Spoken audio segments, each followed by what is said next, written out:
में आज मैं बात करूंगा ऐसे किसान भाइयों से जो मिर्च की खेती कर रहे हैं। मिर्च की खेती कर रहे किसान भाई इस समय एक बड़ी समस्या का सामना कर रहे हैं और ये बड़ी समस्या है वायरस। मिर्च की फसल में वायरस कोई नई समस्या नहीं है, पर अभी जिस हिसाब से मौसम चेंज हो रहा है उसके कारण मिर्च की फसल में वायरस बहुत अधिक आ रहा है। मिर्च की फसल को वायरस से बचाना किसानों के लिए एक बड़ी चुनौती रहती है। कभी कभी तो हमारे किसान भाइयों को इसके कारण बड़ा नुकसान उठाना पड़ता है। मिर्च की फसल में वायरस आता ही है और ऐसा नहीं है कि किसान भाई इसके लिए कोई प्रयास नहीं करते। वे कई तरह की दवाइयों का स्प्रे करते हैं, लेकिन फिर भी हमारे किसान मिर्च की फसल को वायरस से बचा नहीं पाते और कभी कभी तो ये वायरस हमारे किसानों की पूरी फसल को चौपट कर देता है। अब सवाल आता है कि इसका समाधान क्या है, क्योंकि समाधान तो आपको निकालना ही पड़ेगा, लेकिन समाधान आपको केमिकल से नहीं मिलेगा। आप कितनी भी कोशिश कर लें, क्योंकि इन्हीं केमिकल की वजह से तो वायरस आज बढ़ता ही जा रहा है। लेकिन यदि आप इस बड़ी समस्या से छुटकारा पाना चाहते हैं तो आपको ग्रीन प्लानेट के उत्पादों का प्रयोग करना ही होगा, क्योंकि ग्रीन प्लानेट के उत्पाद ही आपको इस बड़ी समस्या से बचा सकते हैं। तो किसान भाइयों, यदि आप इस समस्या का स्थायी समाधान चाहते हैं तो आप ग्रीन प्लानेट के उत्पादों का प्रयोग जरूर करें। अब आपको इनका प्रयोग करना कैसे है, तो यदि आप शुरुआत से ही ग्रीन प्लानेट के उत्पादों का प्रयोग कर सकते हैं तो इसमें रूटीन वाला शेड्यूल ही चलेगा। लेकिन यदि आप हमारे उत्पादों का प्रयोग पहले से नहीं कर रहे हैं और आपकी फसल में वायरस आ चुका है, तब क्या करना है? तो इसमें सबसे पहले आपको ये देखना है कि वायरस कितने % है। तो मैं आपको यहाँ पर अलग अलग स्टेज के हिसाब से स्प्रे के डोज बता रहा हूँ, जिसे पूरे ध्यान से देखना है।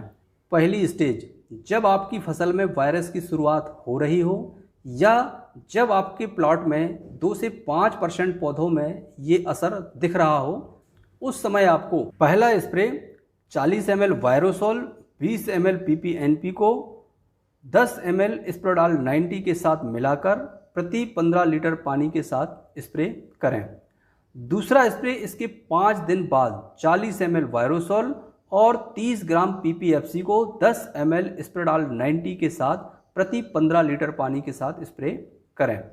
इसके बाद भी आपको सुरक्षा के लिए हर 15 से 20 दिन में कभी वायरोसॉल के साथ PPNP को और कभी वायरोसॉल के साथ PPFC का स्प्रे करते रहना है। और यदि वायरस आपकी फसल में बढ़ गया है और ये लगभग 10% पौधों को इफेक्ट कर चुका है, ऐसी स्थिति में आपको पहला स्प्रे 40 ml वायरोसॉल 40 ग्राम PPFC को 10 ml स्प्रेडाल 90 के साथ मिलाकर प्रति 15 लीटर पानी में मिलाकर स्प्रे करें।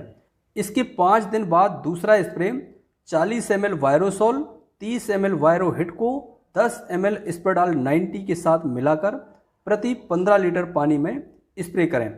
और इसके बाद वही 15 दिन के अंतर से वायरोसॉल को कभी NP के साथ कभी PPFC के साथ स्प्रे करें। अब यदि वायरस आपकी फसल में और अधिक बढ़ गया है, यानी ये आपकी फसल को 20 से 30% इफेक्ट कर चुका है, तो ऐसी कंडीशन में आपको क्या करना है? तो इसके लिए सबसे पहला स्प्रे 40 ml वायरोसॉल 30 ml वायरोहिट 40 ग्राम PPFC को 15 ml स्प्रेडाल 90 के साथ मिलाकर स्प्रे करें। इसके 5 दिन बाद दूसरा स्प्रे आपको 40 ml वायरोसॉल 30 ml वायरोहिट के साथ 20 ml PPNP को लेना है।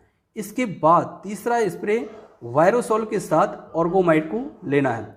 इतना करने पर आपकी फसल का वायरस बहुत हद तक कंट्रोल हो जाएगा। इसके बाद भी आपको फसल की सुरक्षा के लिए हर 15 से 20 दिन में वायरोसॉल को कभी PPNP के साथ तो कभी PPFC के साथ स्प्रे करना है।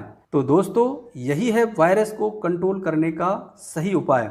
इसके अलावा आपका कोई उपाय काम नहीं आएगा और यकीन नहीं हो रहा है तो कुछ हिस्से में आप आजमा कर देख लीजिए।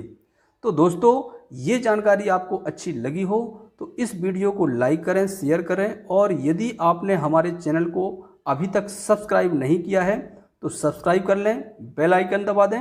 धन्यवाद।